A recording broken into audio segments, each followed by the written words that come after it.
మనం వెక్టార్స్లో PYQ question చూస్తున్నాం. నెక్స్ట్ వెక్టార్స్లో డాట్ ప్రోడక్ట్ మీద ప్రాబ్లమ్స్ చూద్దాం.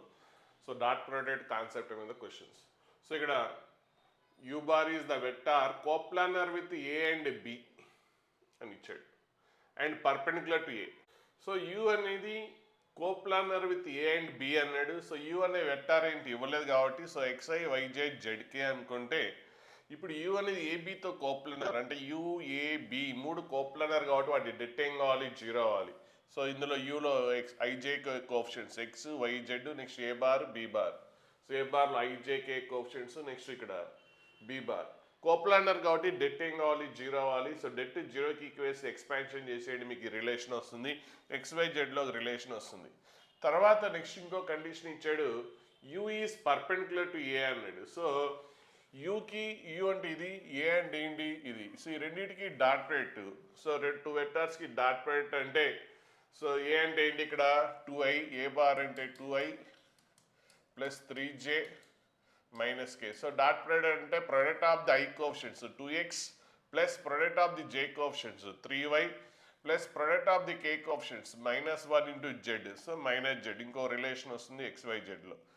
నెక్స్ట్ మనకి ఆ 3 అన్నోన్స్ ఉన్నాయి XYZ కాబట్టి 3 రిలేషన్స్ కావాలి. ఇంకేమైనా ఎక్స్ట్రా ఇన్ఫర్మేషన్ ఇచ్చాడా అంటే యూ డాట్ బి కూడా ఇచ్చాడు. యూని బి తోటి డాట్ ప్రోడక్ట్ చేస్తే 24. సో యూని యూ అంటే ఇది, బి బార్ అంటే ఇదే కదా. సో డాట్ ప్రోడక్ట్ అనేది తెలుసు కాబట్టి దాని గురించి డిస్కస్ చేయట్లేదు.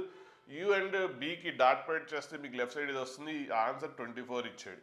ఇప్పుడు 3 అన్నోన్స్ 3 ఈక్వేషన్స్ కాబట్టి సాల్వ్ చేసేస్తే సో సింప్లిఫికేషన్ ఇవన్నీ చెప్పట్లేదు. సో సాల్వ్ చేస్తే XYZ వాల్యూస్ వచ్చేస్తాయి. సో అప్పుడు XYZ వచ్చేస్తే అప్పుడు మీకు యూ బార్ అనేది వచ్చేస్తుంది. తర్వాత దాని మ్యాగ్నిట్యూడ్ మాడ్ అన్నాడు కాబట్టి రూట్ ఆఫ్ ఏంటి, మాడ్ ఆఫ్ యూ బార్ అంటే ఏంటి, root of x² plus y² plus z². So XYZ values వచ్చినాయి కాబట్టి ఇందులో సబ్స్టిట్యూట్ చేస్తారు. సో మాడ్ ఆఫ్ u² అన్నాడు కాబట్టి చేసేయచ్చు. దీన్ని ఇంకో రకంగా కూడా చేయొచ్చు. U is the coplanar with a and b కాబట్టి యూ బార్ని ఏ రాయొచ్చు అంటే in terms of a and బిలో రాసుకోవచ్చు. అంటే x a bar plus y b bar. అప్పుడు అన్నోన్స్ తగ్గుతాయి, మీకు అన్నోన్స్ తగ్గుతాయి. ఇంతకుముందు అన్నోన్స్ ఏంటి ఎక్స్ వై జెడ్, ఇప్పుడు ఏంటి unknowns only x and y. So మీరు ఇలా కూడా చేయొచ్చు. U is the coplanar with a and b అంటే so we can write u bar in terms of a and b. So x a bar plus y b bar అని రాయొచ్చు. అలా లేదంటే u is linearly dependent with a and b అన్నా కూడా అంతే. Coplanar అన్నా linearly dependent రెండు కూడా ఒకటే రూల్స్. సో కాబట్టి ఇది తీసుకుంటారు, యూ అనేది తీసేసుకుంటారు. ఇప్పుడు ఓన్లీ 2 అన్నోన్స్ XY. ఇప్పుడు ఎక్స్ట్రా కండిషన్స్ ఇచ్చాడు. ఏమి ఇచ్చాడు మీకు, ఏ యూ ఈజ్ పర్పెండిక్యులర్ టు ఏ అన్నాడు అంటే U dot a. So u dot A equal ఎంత 0. సో యూ సో దీన్ని ఏం చేస్తారు, ఏ తోటి డాట్ ప్రోడక్ట్ చేస్తారు. సో యూ అంటే ఏంటి ఇక్కడ x a bar plus y b bar. So dot product with ఏతో చేస్తే answer 0. So x a dot a అంటే mod a plus y so b dot a. So b dot a. So mod a కనుక్కోవచ్చు. So mod a అంటే ఏ. So ఇది ఏ తెలుసు. So దీని నుంచి mod a అంటే root of so x i coefficient square 2² plus 9 plus 1. So i coefficient square, j coefficient square, k coefficient square. So ఈ mod a వచ్చేస్తుంది. So mod ఏ square అంటే ఎంత రూట్ 13 కాబట్టి అప్పుడు మాడ్ ఏ స్క్వేర్ అంటే ఎంత 13 plus y into b dot a. So బిని a తోటి డాట్ ప్రోడక్ట్ చేస్తారు. సో ఏ డాట్ బి అన్న బి డాట్ బి అన్న రెండు ఒకటే. సో ఏ డాట్ బి అన్న b dot a. So dot product చేస్తే product of the i coefficients 0. Next product of the j coefficient 3 into 1 3. Next product of the k coefficients -1 into that 1 plus 1 ఎంత -1. So 2 వస్తుంది. So 2y equal to 0. So ఇప్పుడు XYలో ఒక relation వచ్చింది. ఇంతకుముందు XYZలో relation వస్తే ఇప్పుడు XYలో relation వచ్చింది. ఇంకొక ఎక్స్ట్రా ఇన్ఫర్మేషన్ ఇచ్చాడు. ఏమి ఇచ్చాడు, u dot b. So u dot b అనేది ఎంత 24. సో యూ అంటే ఇదే. సో ఏంటి x a bar plus y b bar dot b bar. Same ఇక్కడ ముందు ఏతో ఎలా డాట్ ప్రోడక్ట్ చేసాం బీతో డాట్ ప్రోడక్ట్ చేస్తారు. బట్ ఆన్సర్ 24కి ఈక్వేస్తే we get one more relation x and y వస్తుంది. సో అప్పుడు 2 రిలేషన్స్ 2 అన్నోన్స్ కాబట్టి సాల్వ్ చేస్తే ఎక్స్ అండ్ వై వాల్యూస్ వస్తాయి. ఆ ఎక్స్ అండ్ వై వాల్యూస్ ఇందులో సబ్స్టిట్యూట్ చేసేస్తే మీకు యూ బార్ వచ్చేస్తుంది. సో దాన్ని సింప్లిఫై చేస్తే మీకు యూ బార్ వస్తుంది, తర్వాత మాడ్ కనుక్కుంటారు. సో 2 వేస్ చూడండి. మళ్ళీ ఒకటి యూ తెలియదు కాబట్టి ఎక్స్ఐ వైజే జెడ్కే అనుకోండి, డెట్ కోప్లానర్ కాబట్టి డెట్ 0. నెక్స్ట్ ఏంటి ఇంకోటి method, u is the coplanar with a and b అంటే we can write linear combination of a and b రాసేసి ఈ ప్రొసీజర్ చేయొచ్చు. సో రెండు కూడా మీరు మైండ్లో గుర్తుపెట్టుకోండి, కోప్లానర్ అన్నా లీనియర్లీ డిపెండెంట్ అన్నా ఇన్ టర్మ్స్ ఆఫ్ ఇలా రాయొచ్చు మీరు. So next question, a b c 3 vectors ఇచ్చాడు. సో అందులో అన్నోన్స్ ఉన్నాయి, λ1, λ2, λ3. So next b bar equal to 2a bar అన్నాడు. So b bar equal to 2 into a bar. So a బార్ని 2 పెట్టి మల్టిప్లికేషన్ చేయండి, 2 పెట్టి మల్టిప్లికేషన్ చేస్తే అప్పుడు ఇది వస్తుంది.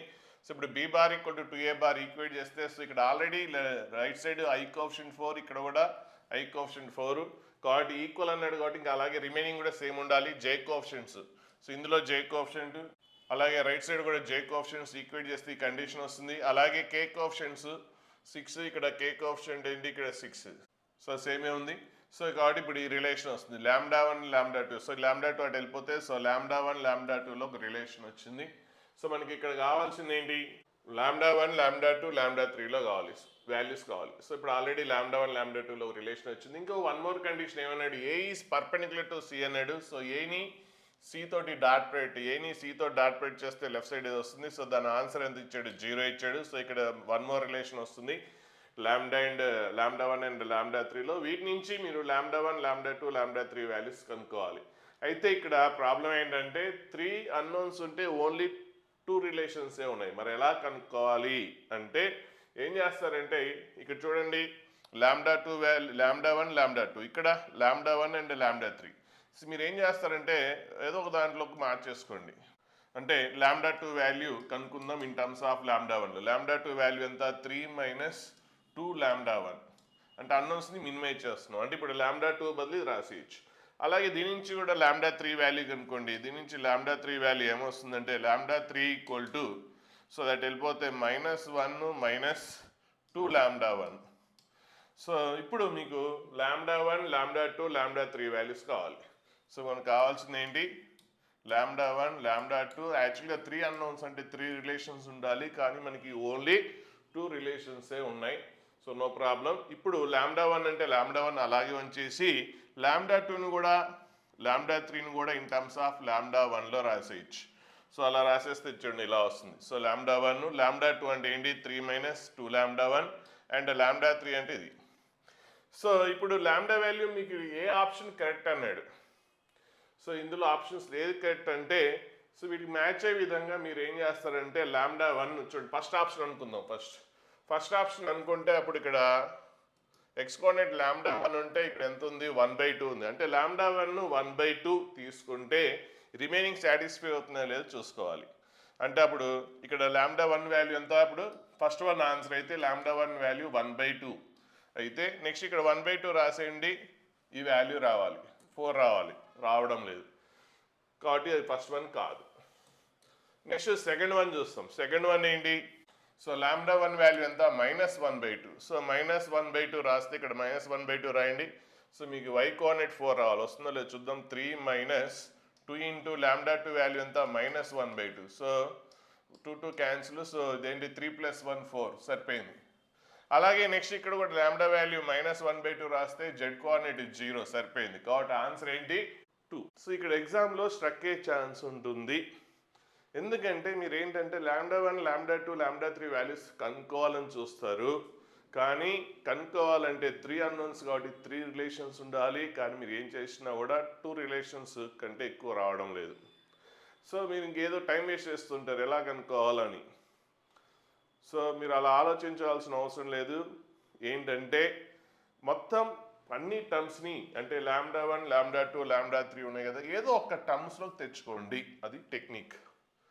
ఒకవేళ 2 రిలేషన్స్ 3 అన్నోన్స్ ఉండి, ఒకవేళ 3 అన్నోన్స్ ఉండి ఓన్లీ 2 రిలేషన్సే ఉంటే అప్పుడు ఈచ్ వన్ని ఒకే టర్మ్స్లో రాయడానికి ట్రై చేయండి. అంటే మొత్తాన్ని x coordinate, y coordinate, z coordinate అన్నిటినీ కంప్లీట్ λ1లో అంటే ఇలా అన్నా రాయండి, లేదంటే కంప్లీట్ λ2లో అన్నా రాయండి అంటే x coordinate, y coordinate, z coordinate, or కంప్లీట్గా λ3లో అన్నా రాయండి. రాసిన తర్వాత ఇక్కడున్న ది ఫస్ట్ ఆప్షన్ అనుకుని అజ్యూమ్ చేసుకుంటే సో ఇప్పుడు ల్యాండా, సపోజ్ థర్డ్ ఆప్షన్ అనుకుందాం. సో లాంబ్డా 1 థర్డ్ ఆప్షన్ అయితే lambda value 1. So lambda value 1 ఇక్కడ రాస్తే y కోఆర్డినేట్ అది రావాలి, వస్తుందా? రాదు, కాబట్టి ఇది కాదు. అలాగే నెక్స్ట్ ఇది వస్తుందా? లాంబ్డా వాల్యూ 1 తీసుకుంటే 3/2 ఎంత? 1, కాబట్టి ఇది కూడా కాదు. సో అది వెరిఫై చేసుకోవడం. ఇది ఎగ్జామ్లో స్ట్రక్ అవుతారు, క్వశ్చన్ ఈజీగానే ఉంటుంది కానీ అక్కడ మీకు లాంబ్డా 1 లాంబ్డా 2లో ఇలా రాయాలని ఐడియా రాదు. మొత్తాన్ని ఒకే టర్మ్స్లో ఇట్లా రాయాలని మీకు ఐడియా రాదు. సో ఎప్పుడైనా గుర్తుపెట్టుకోండి, అన్నోన్స్ తక్కువ ఉంటే కంప్లీట్గా ఒక అన్నోన్లో రాయండి. 3 అన్నోన్స్ బదులు ఒక అన్నోన్లో రాసేయచ్చు కదా. రాసేసిన తర్వాత కంపేర్ చేంజ్ చేస్తే మీకు తెలిసిపోతుంది. సో కాబట్టి ఈ పాయింట్ మీరు నోట్ చేసుకొని ఇట్లాంటిది లేదంటే ఈ టైం నోట్ చేసుకొని మళ్ళీ రివైజ్ చేసుకుంటే ఆ పర్టికులర్ మొత్తం వీడియో కాకుండా సో ఆ పర్టికులర్ టైంని నోట్ చేసుకుంటే రివైజ్ చేస్తుంటే అప్పుడు మీకు కూడా ఐడియాస్ ఒకసారి వింటే అది మీ మైండ్లో డెవలప్ అవ్వవు, అవసరమైనప్పుడు మీకు ఐడియా రాదు. సో మళ్ళీ రిపీటెడ్గా 3-4 టైమ్స్ ఆ పర్టికులర్ పాయింటే మీరు రివైజ్ చేస్తే ఆ తర్వాత మీకు కూడా ఐడియా వస్తుంది, మీరు ఎగ్జామ్లో చేయగలరు. సో నెక్స్ట్ క్వశ్చన్ కొద్దిగా ఇది డిఫికల్ట్ అనొచ్చు. సో కొద్దిగా ట్రిగ్నామెట్రీ తోటి ఇంటర్లింక్ ఉంది. చూడండి, ఫస్ట్ ఇక్కడ ఒక రిలేషన్ ఇచ్చాడు, a² + b² + c² = 1 అని ఇచ్చాడు. అలాగే ఒక రిలేషన్ ఇచ్చాడు, a cos θ, చూడండి సెకండ్ లైన్. నెక్స్ట్ θ వాల్యూ π/9 అన్నాడు. సో లాస్ట్లో చూసుకుందాం, θ value π/9. Next angle between 2 vectors, ఒక వెక్టార్ ఏమో ai + bj + ck అన్నాడు, ఇంకొక వెక్టారు. సో ఇది 2 వెక్టార్స్ ఇచ్చాడు. దీన్ని బ్రీఫ్గా మనకి ఫాస్ట్గా పలకడానికి p అండ్ q అని పేర్లు పెడదాం. సో ఒక వెక్టార్ p⁻, ఇంకొక వెక్టార్ q అయితే ఈ రెండింటి మధ్య యాంగిల్ కావాలి. సో 2 వెక్టార్స్ మధ్యలో యాంగిల్ కనుక్కోవాలంటే cos θ సో cos θ మనకి a డాట్ b అంటే తెలుసు. సో a డాట్ b అంటే ఏంటి? mod a into mod b into cos θ. So θ అనేది angle between a and b. So దీని నుంచి cos θ అంటే ఏంటి? a dot b by mod a into mod b. So అలాగే ఇక్కడ pకి qకి మధ్యలో యాంగిల్ కావాలంటే సో వాటి మధ్య యాంగిల్ ఆల్ఫా అనుకుంటే అప్పుడు cos ఆల్ఫా = రెండింటికి డాట్ ప్రోడక్ట్, ఇక్కడలాగా ఏకి బీకి డాట్ ప్రోడక్ట్, ఇక్కడ pకి qకి dot product by mod p mod q. So ఇది పెద్ద ప్రాబ్లం ఏం లేదు. సో p డాట్ q అంటే రెండింటికి డాట్ ప్రోడక్ట్ చేస్తే so a into b ab plus b into c bc plus c into a ca by mod a² అంటే √a² + b² c² into √a² + b² + c² వస్తుంది. So రెండిట్లో సేమే వస్తుంది, root cancel అయిపోయి మీకు ఇది వచ్చేస్తుంది. తర్వాత a² + b² + c² value already ఇచ్చాడు, ఏంటి? 1 అని ఇచ్చాడు. కాబట్టి ఇప్పుడు మీకు ఏమొస్తుంది? ab + bc + ca. సో అదేంటి? సిగ్మా ab అని కూడా వచ్చు. సో ఇది ఈ వాల్యూ వచ్చేస్తే అప్పుడు మీకు ఆన్సర్ వచ్చేస్తుంది. మరి దీని వాల్యూ ఎలా కనుక్కుందాం? ఇక్కడే మేజర్గా ట్విస్ట్. ఇందులోంచి ఏబిసి కామన్ తీస్తే, సో ఇక్కడ ఏబిసి కామన్ తీస్తే సో ఏబి కామన్ వెళ్ళిపోతే సి లేదు కాబట్టి బై 1/c. సో ఇక బీసీ కామన్ తీస్తే ఏబిసి కామన్ తీస్తే బై 1/a. ఇక్కడ ఏబిసి కామన్ తీస్తే ఏ బి లేదు కాబట్టి 1/b. సో ఇది వస్తుంది. ఇప్పుడు దీని వాల్యూ కనుక్కోవాలి అంటే 1/a + 1/b + 1/c. ఎందుకు ఇట్లా ఏబిసి కామన్ తీసాము అంటే సో ఇది ట్రిగ్నోమెట్రీలో ఈ పాయింట్ వస్తుంది ఎక్కువ. సో ఇది ఎందుకు చేసామంటే సో అక్కడ చూడండి, సో ఈ 3 ఈక్వల్ ఉన్నాయి కాబట్టి మూడింటిని ఈక్వల్ ఉన్నాయి కాబట్టి ఎప్పుడైనా సరే 2 ఆర్ మోర్ ఈక్వల్ అంటే మీకు ఈజీగా రావడం కోసం దాన్ని సమ్ కేనో ఏదో ఒక పేరు పెట్టండి, లాంబ్డానో ఏదో ఒకటి. సో ఈక్వల్ టు లాంబ్డానో కేనో ఏదో ఒకటి యూజ్ చేస్తే అప్పుడు లాంబ్డాని చూసుకుందాం. అప్పుడు ఏంటి? a cos θ = first 1 = last 1 k. So దీని నుంచి cos θ = ఏమొస్తుంది? cos θ = k/a వస్తుంది. అలాగే సిమిలర్లీ సెకండ్ 1 = k చేసేస్తే అప్పుడు దాని నుంచి cos ఆఫ్ θ ప్లస్ ఇక్కడ యాంగిల్ ఎంత? 2π/3 cos ఆఫ్ θ + 2/3 = ఏమొస్తుంది? ఇక్కడ b రైట్ సైడ్ వెళ్ళిపోతే k/b వస్తుంది. అలాగే నెక్స్ట్ లాస్ట్ 1 ఈక్వేట్ చేస్తే c అనేది రైట్ సైడ్ వెళ్ళిపోతే cos ఆఫ్ θ + 4π/3 = k/c వస్తుంది. సో ఈ మూడింటిని యాడ్ చేస్తే మనకి సింప్లిఫై అవుతుంది. ట్రిగ్నోమెట్రీలో ఇలాంటివి మనం చూస్తుంటాం. సో మూడింటిని యాడ్ చేసేసారనుకోండి అప్పుడు ఏంటి? k కామన్ తీసేయచ్చు. సో రైట్ సైడ్ ఫస్ట్ రాసేస్తున్నాను, k కామన్ తీసేస్తే సో ఇక్కడ 1/a + 1/b + 1/c so = left side ఏముంది? ఇవి యాడ్ చేస్తున్నాం. ఏంటి? cos ఆఫ్ θ + 2π/3 సో ఇలా వస్తుంది మీకు. సో ఏబిసి అనేది ఆల్రెడీ ఇక్కడ వచ్చేసింది. సో 1/λ ఇక్కడ k అనుకున్నాం కాబట్టి ఇక్కడ లాంబ్డా అనుకున్నాడు, అంతే తేడా. సో మీరు కూడా కన్ఫ్యూజ్ అవ్వకుండా లాంబ్డా అనుకుంటే ఈ లాంబ్డా అనేది అటు వెళ్ళిపోయింది అనుకోండి, అటు వెళ్ళిపోతే డివైడ్ అవుతుంది. సో బై లాంబ్డా సో అప్పుడు ఏమొస్తుంది కాస్ థీటా ప్లస్ ఇది వచ్చేస్తుంది. సో నెక్స్ట్ ఇది ట్రిగ్నామెట్రీలో ట్రాన్స్ఫర్మేషన్స్ యాడ్ చేసి సింప్లిఫై చేస్తే వచ్చేస్తుంది.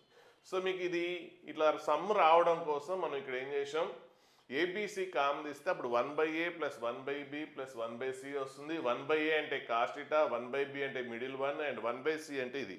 సో అది వస్తుంది కాబట్టి అలా మనం ఏబిసి కామన్ తీసాం. ఇప్పుడు దీన్ని సింప్లిఫై చేయడం ఈజీ. సో దీన్ని ఏం చేస్తాం, cos c plus cos d formula, దీన్ని సి అనుకుంటాం, దీన్ని డి అనుకుంటే cos c plus cos d formula. So first one cos థీటాని అలాగే రాసేయండి, కాస్ థీటాని. So next cos c plus cos d అంటే formula 2 cos of c plus d by 2, 2 cos of c plus d by 2 into cos of c minus d by 2. So ఆ formula ఇచ్చేసేస్తే మీకు ఇది simplify చేస్తే ఇది వచ్చేస్తుంది. So next cos of pi by 3 అంటే cos 60 value 1/2. So ఈ 1/2 into 2 cancel అయిపోతుంది. Next cos of 180 plus theta, cos of 180 plus theta అంటే ఎంత, third quadrant minus cos theta వస్తుంది. సో అప్పుడు plus cos theta minus cos theta cancel అయిపోయి మీకు ఏమొస్తుంది, 0 వస్తుంది. సో దేని ఆన్సర్ 0 వచ్చింది, దీని ఆన్సర్ ఇది ఈక్వల్టే కదా. సో మరి ఇదేంటి, cos alpha value. So cos alpha value 0 వచ్చేసింది. కాస్ ఆల్ఫా వాల్యూ 0 వచ్చిందంటే అప్పుడు యాంగిల్ ఎంత, π/2. సో ఆల్ఫా ఈక్వల్ ఎంత, π/2. ఇక్కడ క్వశ్చన్లో టీటా ఈక్వల్ π/9 ఇచ్చాడు, దాంతో అవసరమే లేదు. సో టీటా వాల్యూ ఏది ఉన్నా కూడా దాంతో పనేం లేదు. సో టీటా ఈక్వల్ π/9 ఇచ్చాడు. సో అది ఒకటి కన్ఫ్యూజ్ చేయడానికి. సో π/9 తోటి ఎక్కడ అవసరం లేదు. ఒకవేళ టీటాలు మిగిలి ఉంటే ఇక్కడ మొత్తం క్యాన్సిల్ అయిపోయింది, కాస్ థీటా అసలు టర్మ్స్ వెళ్ళి 0 వచ్చింది. ఒకవేళ టీటా ఉంటే అప్పుడు టీటా ప్లేస్లో మీరు π/9 రాస్తారు. ఇక్కడ అసలు మిగిలిన కాబట్టి అసలు మీకు ఆ టీటా వాల్యూతో పని లేదు. కాబట్టి ఆన్సర్ ఏంటి, dot product cos alpha equal to 0 వచ్చింది. సో దీని ఆన్సర్ 0 వచ్చింది కాబట్టి ఆల్ఫా ఈక్వల్ ఎంత, π/2. సో దీన్ని మళ్ళీ రిపీట్ చేయండి, నోట్ చేసుకోండి. సో మీరు ఎక్కడైతే ఇప్పుడు వీడియోలు చూసిన తర్వాత కొన్ని క్వశ్చన్ చాలా ఈజీ ఉంటాయి, మళ్ళీ ఎప్పుడు కూడా రివైజ్ చేయాల్సిన అవసరం లేదు ఫస్ట్ టైం కాబట్టి. సో నెక్స్ట్ టైం చేసేటప్పుడు ఏవైతే ఎక్కడైతే కాంప్లికేటెడ్ ఉందో అవి మాత్రమే చేయాలి. అంటే మీరు ముందే నోట్ చేసి పెట్టుకుంటే పర్టికులర్ వీడియోలో ఆ టైం నోట్ చేసి పెట్టుకుంటే డైరెక్ట్గా ఆ ప్రాబ్లంకి వెళ్ళిపోవచ్చు. ఒక నోట్స్లో మీరు ఆ టైము వీడియో నెంబరు నోట్ చేసుకుంటే డైరెక్ట్గా అది వెళ్తే అప్పుడు ఏమవుతుందంటే మీకు తక్కువ టైంలో ఎక్కువ రివిజన్ జరుగుతుంది. సో నెక్స్ట్ క్వశ్చన్, సో పాటలు చదివితే కొద్దిగా ఈజీగానే ఉంటుంది. చూడండి, first OP bar OQ bar ఇచ్చాడు and OP is perpendicular to OQ అన్నాడు. OP is perpendicular to OQ అంటే సో ఆ రెండింటికి డాట్ ప్రోడక్ట్ ఓపీకి ఓక్యూకి డాట్ ప్రోడక్ట్ 0 అవ్వాలి. సో ఓపీ అనేది ఇది, ఓక్యూ అనేది రెండింటికి డాట్ ప్రోడక్ట్ చేయండి, అప్పుడు ఈ కండిషన్ వస్తుంది. సో ఇక్కడ x minus X minus 3x, so minus 4x అవుతుంది. సో బోత్ సైడ్స్ 2 క్యాన్సిల్ అయిపోతే మీకు ఫైనల్గా y ఈక్వల్ టు 2x వస్తుంది. So minus X minus 3x minus 4x అంటే వెళ్ళిపోతే ప్లస్ 4x అవుతుంది. 2 క్యాన్సిల్ అయితే so y equal to 2x వస్తుంది. సో ఒక రిలేషన్ వచ్చేసింది y అండ్ xలో. మనకు కావాల్సింది x² plus y² plus z² అంటే xyz వాల్యూస్ కావాలి. సో ఒక రిలేషన్ వచ్చింది, అది పక్క పెట్టేయండి. So y equal to 2x. So ఇది equation 1. Next mod of PQ equal to √20 ఇచ్చాడు, దీన్ని చేసుకుంటే 1 మోర్ రిలేషన్ వస్తుంది. సో ఫస్ట్ PQ బార్ అంటే ఏంటి, PQ బార్ కనుకోండి. ఫస్ట్ PQ బార్ అంటే ఏంటి, position vector of Q minus position vector of P. So OQ bar minus OP bar, OQ తెలుసు OP తెలుసు. సో రెండింటికి డిఫరెన్స్ చేస్తే PQ వచ్చేస్తుంది. వచ్చేసిన తర్వాత దానికి మోడ్లెస్. సో డిఫరెన్స్ మీకు తెలుసు, నేను డైరెక్ట్ రాసేస్తున్నాను. సో ఇందులో I కోఎఫిషియంట్ మైనస్ ఇందులో I కోఎఫిషియంట్ అంటే ఏంటి, x plus 1 into I. So y minus 2 into J. Next so ఈ రెండింటికి difference, so minus of 1 plus 3x into K.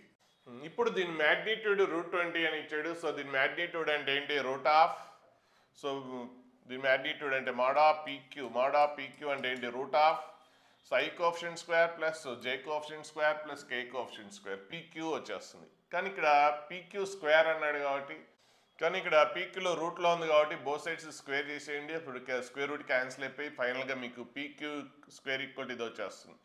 So PQ అంటే రూట్లో వస్తుంది, స్క్వేరింగ్ చేసేస్తే రూట్ క్యాన్సిల్ అయిపోయి ఇది వస్తుంది. దాని ఆన్సర్ ఎంత ఇచ్చాడు, 20 ఇచ్చాడు.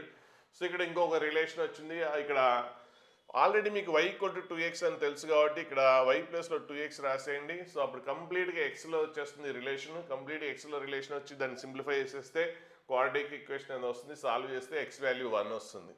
సో x వాల్యూస్ మీ క్వాడ్రాటిక్ ఈక్వేషన్ అంటే 2 రూట్స్ రావచ్చు, కానీ ఇక్కడ ఒక కండిషన్ ఇచ్చాడు, x గ్రేటర్ దాన్ 0. అంటే 2 రూట్స్ వస్తే ఒకటేమో నెగిటివ్ వస్తుంది, నెగిటివ్ని స్కిప్ చేస్తారు. ఎందుకంటే ఇక్కడ x గ్రేటర్ దాన్ 0 ఆ పాయింట్ క్యాచ్ చేయండి, లేదంటే టైం వేస్ట్ అయిపోతుంది. సో x గ్రేటర్ దాన్ 0 అన్నాడు కాబట్టి ఓన్లీ 1 తీసుకుంటాం. సో x వాల్యూ వచ్చేసింది ఇప్పుడు మనకి. సో ఎక్స్ వాల్యూ వచ్చేస్తే అప్పుడు y ఈక్వల్ టు 2x కాబట్టి సో ఎక్స్ వాల్యూ 1 అయితే అప్పుడు y వాల్యూ ఎంత 2, y value 2. So x and y కూడా వచ్చింది. ఇంకా ఒకటే ఒక వాల్యూ కనుక్కోవాలి z. మరి z ఎలా కనుక్కుంటాం అంటే ఇక్కడ ఇంకో కండిషన్, క్వశ్చన్ మొత్తం కంప్లీట్ చేయలేదు. సో ఇక్కడ OR is coplanar with OP and OQ. So OR అంటే సో ఓఆర్ తెలుసు, ఓపీ తెలుసు, ఓక్యూ తెలుసు. సో ఆ రెండింటికి ఆ మూడు కూడా ఏంటి కోప్లానర్ అన్నాడు కాబట్టి సో ఏం కావాలి, దాని డెట్ 0 అవ్వాలి. సో డెట్ కనుక్కొని 0కి ఈక్వేట్ చేస్తే సింప్లిఫై చేసేస్తే ఇక్కడ మీకు y బదులు కూడా మీరు 2x అని రాసి ఇక్కడ y ఉంది. సో y ప్లస్లో 2x రాసేయండి. సో లేదంటే x అండ్ y వాల్యూస్ తెలుసు కాబట్టి x ప్లస్లో 1 రాసేయండి, y ప్లస్ 2 కాబట్టి సబ్స్టిట్యూట్ చేసేయండి. అప్పుడు మీకు ఒకే ఒక అన్నోన్ ఉంది z. సో ఈ డిటర్మెంట్ కనుక్కొని 0కి వేస్తే మీకు z వాల్యూ వచ్చేస్తుంది. సో z వాల్యూ ఎంత -2. సో x y z అన్నీ వచ్చేసినాయి కాబట్టి మీకు ఆన్సర్ x² + y² + z². చూడండి మనకి సింపుల్గా first OP perpendicular to OQ అన్నాడు కాబట్టి దాని నుంచి ఒక రిలేషన్ వచ్చింది. సో పీక్యూ కనుక్కున్నాం, అక్కడ మీకు ఏమొచ్చింది xyలో రిలేషన్ వచ్చింది. ఆల్రెడీ y = 2x సబ్స్టిట్యూట్ చేస్తే అప్పుడు మీకు x వాల్యూ వచ్చేస్తుంది. నెక్స్ట్ ఇక్కడ ఈ 3 వెక్టర్స్ కోప్లానర్ అన్నాడు. సో డెట్ 0 ఇస్తే 1 మోర్ రిలేషన్ వచ్చేసింది, దాని నుంచి z వాల్యూ వచ్చేసింది. Next a and b bar 2 vectors ఇచ్చి ఇక్కడ కండిషన్ ఇచ్చాడు, mod of 2a bar plus 3b bar equal to ఇది. Then angle between a and b 60 అయితే angle between a and b 60 అని ఇచ్చాడు. Next 1/8 into a bar is unit vector అన్నాడు. Then mod of b bar కావాలి. So first ఇక్కడ modulus ఇచ్చాడు కాబట్టి both sides squaring చేసేయండి. స్క్వేరింగ్ చేసేస్తే అప్పుడు ఏమొస్తుంది మీకు, so mod of 2a whole square అంటే 4a², mod of 3b² అంటే 9b² ప్లస్ సో మీకు so mod of a bar plus b bar whole square అంటే ఏంటి mod a² ప్లస్ సో ఆ రెండింటికి డాట్ పెట్టి 2 into a dot b. So అలాగే same అదే యూజ్ చేస్తాం. సో ఇది first 1 square, second 1 square, next 2 into ఈ రెండింటి ప్రొడక్ట్ డాట్ ప్రొడక్ట్ కాబట్టి మీకు 2 into 3 అంటే 12 a dot b వచ్చేస్తుంది. సేమ్ అలాగే రైట్ సైడ్ కూడా చేసేస్తాం. అప్పుడు కంప్లీట్గా మీకు అన్ని టర్మ్స్ లెఫ్ట్ సైడ్ తెచ్చేసుకుంటే మీకు రిలేషన్ వచ్చేస్తుంది. సో ఇందులో ఇప్పుడు మీకు ఏంటి అన్నోన్స్ a ఉంది, b ఉంది. సో a² అంటే మీనింగ్ ఏంటి mod a². సో వీటి నుంచి మాకు mod a mod bలు కనుక్కోవడానికి ఏమైనా లెన్స్ ఇచ్చాడో చూసుకోండి. సో ఇక్కడ ఒక కండిషన్ ఇచ్చాడు ఏంటి, a bar by 8 is unit vector అన్నాడు. అంటే దీని మ్యాగ్నిట్యూడ్ ఎంత 1. So unit vector a bar by 8 unit vector అన్నాడు కాబట్టి దాని మ్యాగ్నిట్యూడ్ 1. అప్పుడు mod a by mod 8. So 8 అటు వెళ్ళిపోతే రైట్ సైడ్ ఏమొస్తుంది, mod a = 8 వస్తుంది. కాబట్టి ఇక్కడ mod of a² అంటే ఏంటి 8². నెక్స్ట్ b² అలాగే రాసాం. Next a dot b.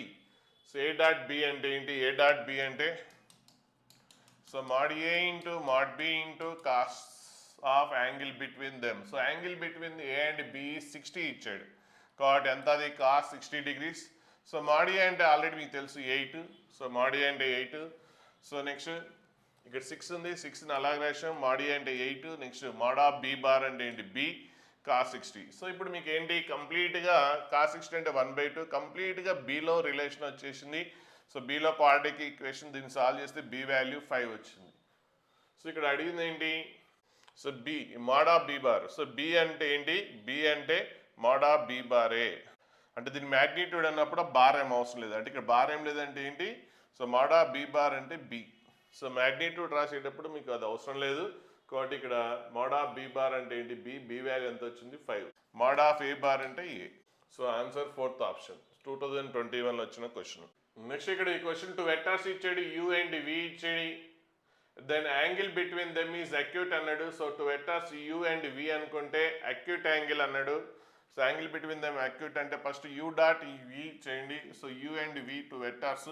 So ఆ డాట్ ప్రొడక్ట్ ఏమొస్తుంది, mod of u bar into mod of v bar into cos of angle between u and b is θ. సో ఇక్కడ mod of u అంటే magnitude. So ఇది positive ఉంటుంది, ఇది positive అవుతుంది. Next ఇక్కడ θ అనేది ఏంటి అక్యూట్ యాంగిల్ అన్నాడు కాబట్టి so first quadrant. So first క్వాడ్రంట్లో cos θ ఏంటి పాజిటివ్. సో ఇది పాజిటివ్ పాజిటివ్ ఇది పాజిటివ్. సో ఫైనల్లీగా ఏమొస్తుంది u డాట్ v అనేది >0 అవుతుంది.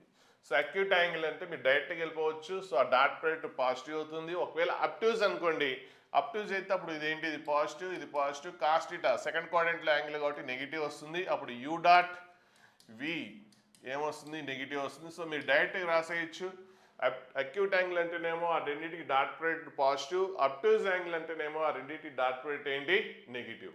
సో కాబట్టి ఇప్పుడు రెండింటికి డాట్ ప్రొడక్ట్ చేసేయండి. సో డాట్ ప్రొడక్ట్ అంటే ఏంటి, product of the coefficients. So a into log b base e, log b base e అంటే ఏమొస్తుంది, లాగ్ బి బేసి whole square. Next product of the j coefficients -6 into 2 -12. Next product of the k coefficients 3 into 2a 6a log b base e. So dot product ఏంటి, greater than 0. Next ఇక్కడ condition ఇచ్చాడు b greater than 1 అని ఇచ్చాడు. So ఇదంతా లెంతీగా ఉంటుంది కాబట్టి మనం లాగ్ బి బేస్ ఈని టీ అనుకుందాం. అప్పుడు question log b base e t అయితే b greater than 1. So b greater than 1 అయితే అప్పుడు టీ ఏమవుతుంది, గ్రేటర్ దాన్ 0 అవుతుంది. సో ఇక్కడ b greater than 1, b greater than 1 అయితే అప్పుడు లాగ్ బి ఏమవుతుంది, పాజిటివ్ అవుతుంది. So e more than 1, b కూడా మోర్ దాన్ 1, రెండు మోర్ దాన్ 1 ఉన్న బేసు ఇది రెండు మోర్ దాన్ 1 ఉన్నా పాజిటివే, బోత్ బిట్వీన్ 0 and 1 ఉన్నా కూడా పాజిటివే, బోత్ బిట్వీన్ 0 and 1 ఉన్నా పాజిటివే. నెగిటివ్ ఎప్పుడు అవుతుంది, ఇక్కడ అంటే లాగ్ ఏ బేస్ బి ఎప్పుడు పాజిటివ్ అవుతుంది, ఎప్పుడు నెగిటివ్ అవుతుంది అన్నది గుర్తుపెట్టుకోండి, ఇది కూడా చాలా ఇంపార్టెంట్. సో ఈ రెండు కూడా మోర్ దాన్ 1 ఉన్నా లాగ్ ఏ బేస్ బి పాజిటివ్ అవుతుంది. లేదంటే బోత్ బిట్వీన్ 0 and 1 ఉన్న ఏబీలు రెండు కూడా 0కి 1కి మధ్యలో ఉన్న ఏ వాల్యూ బి వాల్యూ అయితే రెండు మోర్ దాన్ 1 అవ్వాలి, లేదంటే బోత్ ఆర్ బిట్వీన్ 0 and 1 ఉంటే అప్పుడు లాగ్ ఏ బేస్ బి అనేది పాజిటివ్ అవుతుంది. ఒకవేళ ఒకటేమో ఏ మోర్ దాన్ 1 ఇంకోటేమో 0 to 1 ఉంటే, అంటే ఒకటి మోర్ దాన్ 1 అదర్ 1 0 to 1 ఉంటే అప్పుడు లాగ్ ఏ బేస్ బి అనేది నెగిటివ్ అవుతుంది. సో మరి ఇక్కడ మనకి ఈ అనేది 2.7, సో ఇది మోర్ దాన్ 1, బి అనేది already greater than 1, so both more than 1 కాబట్టి బోత్ మోర్ దాన్ 1 ఉన్నా బోత్ బిట్వీన్ 0 and 1 ఉన్నా పాజిటివ్ కాబట్టి so log b base c అనేది positive. So log b base బిని మనం ఏమనుకున్నాం, టీ అనుకున్నాం కాబట్టి టీ అనేది greater than 0 as b greater than 1 అని అడిగాడు కాబట్టి. ఇప్పుడు మీకు లాగ్ బి బేస్ ఈ ఉన్న దగ్గర టీ రాసేస్తే అప్పుడు క్వాడ్రాటిక్ ఈక్వేషన్ వచ్చింది. నెక్స్ట్ ఈ క్వాడ్రాటిక్ ఈక్వేషన్ ఆల్వేస్ పాజిటివ్. ఒక క్వాడ్రాటిక్ ఈక్వేషన్ ఆల్వేస్ పాజిటివ్ అంటే క్వాడ్రాటిక్ ఈక్వేషన్ వస్తుంది. సో క్వాడ్రాటిక్ ఆల్వేస్ పాజిటివ్ అవ్వాలంటే దాని డిస్క్రిమినెంట్ ఏం కావాలి, నెగిటివ్ అవ్వాలి. సో క్వాడ్రాటిక్ ఈక్వేషన్ ఇది ఆల్వేస్ గ్రేటర్ దాన్ 0 అవ్వాలి అంటే డిస్క్రిమినెంట్ లెస్ దాన్ 0 అవ్వాలి అండ్ ఏ పాజిటివ్ అవ్వాలి. సో దానికంటే ముందు ఒకసారి ఇది బ్రీఫ్గా చూద్దాం. ఒక డిస్క్రిమినెంట్ నెగిటివ్ అయితే, ఒక క్వాడ్రాటిక్ ఈక్వేషన్కి డిస్క్రిమినెంట్ నెగిటివ్ అయితే అప్పుడు a and ax square, a అంటే ఏంటి ఎక్స్ స్క్వేర్ కోఎఫిషియంట్, ఇదేంటి expression, both have same sign, రెండు కూడా సేమ్ సైన్ ఉంటాయి ఎప్పుడు డిస్క్రిమినెంట్ లెస్ దాన్ 0 అయితే. అంటే ఇది పాజిటివ్ అయితే అప్పుడు ఇది కూడా పాజిటివ్ అవుతుంది, ఇది నెగిటివ్ అయితే ఇది కూడా ఎక్స్ప్రెషన్ కూడా ఏమవుతుంది, నెగిటివ్ అవుతుంది. మరి ఇక్కడ ఏమన్నాడు, ఇది ఆల్వేస్ పాజిటివ్ అంటే ఇది పాజిటివ్ ఆల్వేస్ పాజిటివ్ అవ్వాలి. మనం ఆల్వేస్ ఎప్పుడు డిస్కస్ చేస్తాం అంటే డిస్క్రిమినెంట్ నెగిటివ్ అయితేనే మనం ఆల్వేస్ అని చెప్పడానికి కుదురుతుంది. సో మళ్ళీ ఒకసారి క్వాడ్రాటిక్ ఈక్వేషన్లో డిస్క్రిమినెంట్ నెగిటివ్ అయితే so these two have always same sign for all x belongs to R. అయితే ఇక్కడ డిస్క్రిమినెంట్ అనేది నెగిటివ్ కాబట్టి ఈ రెండిటికి ఏమొస్తుంది, సైను డిస్క్రిమినెంట్ నెగిటివ్ కాబట్టి అయితే బోత్ పాజిటివ్ అవుతాయి, లేదంటే బోత్ నెగిటివ్ అవుతాయి. కానీ క్వాడ్రాటిక్ ఈక్వేషన్ ఆల్వేస్ పాజిటివ్ అన్నాడు కాబట్టి సో ఈ కండిషను, సో ఇక్కడ 2 కండిషన్స్, ఇది కాదు. క్వాడ్రాటిక్ ఈక్వేషన్ ఆల్వేస్ పాజిటివ్ అన్నాడు కదా ఆల్రెడీ, సో ఈ కండిషన్ అంటే అప్పుడు ఏంటి, డిస్క్రిమినెంట్ నెగిటివ్, నెక్స్ట్ ఇది ఆల్వేస్ పాజిటివ్ కాబట్టి ఏ కూడా ఏం కావాలి, these two have same sign కాబట్టి ఏ అనేది కూడా పాజిటివ్ అవుతుంది. కాబట్టి సో దీని డిస్క్రిమినెంట్ ఏంటి, నెగిటివ్. సో డిస్క్రిమినెంట్ కనుక్కోండి, రూట్ ఏంటి డిస్క్రిమినెంట్ అంటే b² - 4ac. సో కనుక్కుంటే డిస్క్రిమినెంట్ వస్తుంది. సో డిస్క్రిమినెంట్ నెగిటివ్ వస్తుంది. Next coefficient X square coefficient ఇక్కడ ఏంటి t² కోఎఫిషియంట్ ఏ పాజిటివ్ అవుతుంది. ఎందుకు, ఇది ఆల్వేస్ పాజిటివ్ అయితే ఇది కూడా పాజిటివ్ అవుతుంది ఎప్పుడు డిస్క్రిమినెంట్ నెగిటివ్ అయినప్పుడు. సో డిస్క్రిమినెంట్ నెగిటివ్ అయితే quadratic equation expression both have same sign అయితే బోత్ పాజిటివ్ అవుతాయి, లేదంటే బోత్ నెగిటివ్ అవుతాయి. కానీ ఇక్కడ క్వాడ్రాటిక్ ఈక్వేషన్ పాజిటివ్ అన్నాడు కాబట్టి సెకండ్ కండిషన్ తీసుకున్నాం కాబట్టి అప్పుడు ఏ కూడా ఏం కావాలి, ఇదేమవుతుంది, ఇది కూడా అదే అవుతున్నాం కాబట్టి ఏ కూడా పాజిటివ్ అవ్వాలి అండ్ డిస్క్రిమినెంట్ ఏంటి, నెగిటివ్. కాబట్టి డిస్క్రిమినెంట్ నెగిటివ్, డిస్క్రిమినెంట్ కనుకుంటే ఇది వస్తుంది. నెక్స్ట్ ఏ అనేది పాజిటివ్. సో నెక్స్ట్ ఇప్పుడు దీన్ని సాల్వ్ చేయండి. సో ఇదేంటి, ఏ కామన్ వస్తుంది. సో 12a కామన్ వచ్చేస్తుంది. అప్పుడు ఏంటి, ఇక్కడ 12a కామన్ ఇస్తే 3a + 4 < 0. సో ఏ అనేది ఆల్రెడీ పాజిటివ్ కాబట్టి ఇది పాజిటివ్. సో ఆన్సర్ నెగిటివ్ రావాలంటే ఇది నెగిటివ్ అవ్వాలి, అంటే 3a + 4 అనేది <0 అవ్వాలి. అప్పుడు 3a -4, అప్పుడు a -4/3. సో a -4/3 వస్తుంది. And same time A positive. So రెండు ఒకేసారి జరగదు, ఇంపాసిబుల్. అంటే ఏ పాజిటివ్ అవ్వాలి, సేమ్ టైం నెగిటివ్ కంటే తక్కువ ఉండాలి. ఎలా పాసిబుల్ అవుతుంది? ఇక్కడ ఏ అనేది పాజిటివ్, రెండు విరుద్ధంగా ఉన్నాయి. ఏ పాజిటివ్ అవ్వాలి, సేమ్ టైం నెగిటివ్ కంటే -4/3 కంటే లెస్. -4/3 కంటే లెస్ ఉన్న పాజిటివ్ వాల్యూ ఉంటుందా? ఉండదు కాబట్టి సో రెండింటికి ఇంటర్సెక్షన్ కామన్ వాల్యూ లేదు కాబట్టి ఆన్సర్ ఏంటి? Empty set. సో ఇట్లా మీకు ఇట్లా క్వాడ్రాటిక్ ఈక్వేషన్ కాన్సెప్ట్ చాలా చాలా ఇంపార్టెంట్. తెలియకపోతే పర్ఫెక్ట్గా నేర్చుకోండి, ఎందుకంటే ఒక టాపిక్ రిలేటెడ్ కాదు, ఎక్కడైనా రావచ్చు. ఒక క్వాడ్రాటిక్ ఈక్వేషన్కి డిస్క్రిమినెంట్ నెగిటివ్ అయితే అప్పుడు quadratic expression, x square coefficient both have same sign. అయితే బోత్ పాజిటివ్ అవుతాయి, లేదంటే బోత్ నెగిటివ్ అవుతాయి. అంటే ఒక క్వాడ్రాటిక్ ఈక్వేషన్కి డిస్క్రిమినెంట్ నెగిటివ్ అని తెలిసినప్పుడు ఈ రెండు సేమ్ సైన్ ఉంటాయి అన్నామంటే మళ్ళీ ఒకసారి, సో డిస్క్రిమినెంట్ నెగిటివ్ అయితే రెండు సేమ్ సైన్ ఉంటాయి కాబట్టి ఒకవేళ ఏ అనేది పాజిటివ్ అని తెలిస్తే ఇది కూడా పాజిటివ్ అవ్వాలి. ఎందుకు? బోత్ హ్యావ్ సేమ్ సైన్ కదా. ఒకవేళ ఇది పాజిటివ్ అని తెలిస్తే ఇది కూడా పాజిటివ్ అవ్వాలి. లేదంటే ఇది నెగిటివ్ అని తెలిస్తే ఇది కూడా నెగిటివే అవ్వాలి. ఎందుకు? బోత్ హ్యావ్ సేమ్ సైన్ అన్నాం కదా. డిస్క్రిమినెంట్ ఎప్పుడైతే నెగిటివ్ ఉంటుందో అప్పుడు ఈ రెండింటికి ఎక్స్ స్క్వేర్ కోఎఫిషియంట్కి ఎక్స్ప్రెషన్కి సేమ్ సైన్ ఉంటుంది. అయితే బోత్ పాజిటివ్ అవుతాయి, లేదంటే బోత్ నెగిటివ్ అవుతాయి. సో ఇందులో one of the term positive అని తెలిస్తే మనం అదర్ వన్ పాజిటివ్ అని రాసేయచ్చు. ఇది పాజిటివ్ అని తెలిస్తే అది కూడా పాజిటివ్ అని రాసేయచ్చు. ఒకవేళ ఇన్ కేసు ఏ అనేది నెగిటివ్ అని తెలిస్తే అప్పుడు ఎక్స్ప్రెషన్ కూడా నెగిటివ్ అని చెప్పొచ్చు. ఒకవేళ ఎక్స్ప్రెషన్ నెగిటివ్ అని తెలిస్తే అప్పుడు ఏ నెగిటివ్ అని చెప్పొచ్చు. ఎందుకు? రీజను డిస్క్రిమినెంట్ నెగిటివ్ ఉంది కాబట్టి. అయితే బోత్ సేమ్ సైన్ కాబట్టి అయితే బోత్ పాజిటివ్ అవుతాయి, లేదంటే బోత్ నెగిటివ్ అవుతుంది. కానీ ఒకటి పాజిటివ్ ఒకటి నెగిటివ్ అయ్యే ఛాన్స్ లేదు కాబట్టి one of them both same sign అన్నాం కాబట్టి ఒకటి సైన్ తెలిస్తే రెండో సైన్ తెలిసినట్టు, ఎందుకంటే బోత్ హ్యావ్ సేమ్ సైన్ కాబట్టి. అంటే వన్ ఆఫ్ దెమ్ పాజిటివ్ అయితే అదర్ వన్ కూడా పాజిటివ్ అవ్వాలి, వన్ ఆఫ్ దెమ్ నెగిటివ్ అయితే అదర్ వన్ కూడా నెగిటివ్ అవ్వాలి. అది చాలా చాలా ఇంపార్టెంట్ కాన్సెప్ట్, ఎక్కడైనా వచ్చేది, అది బాగా గుర్తుపెట్టుకోండి.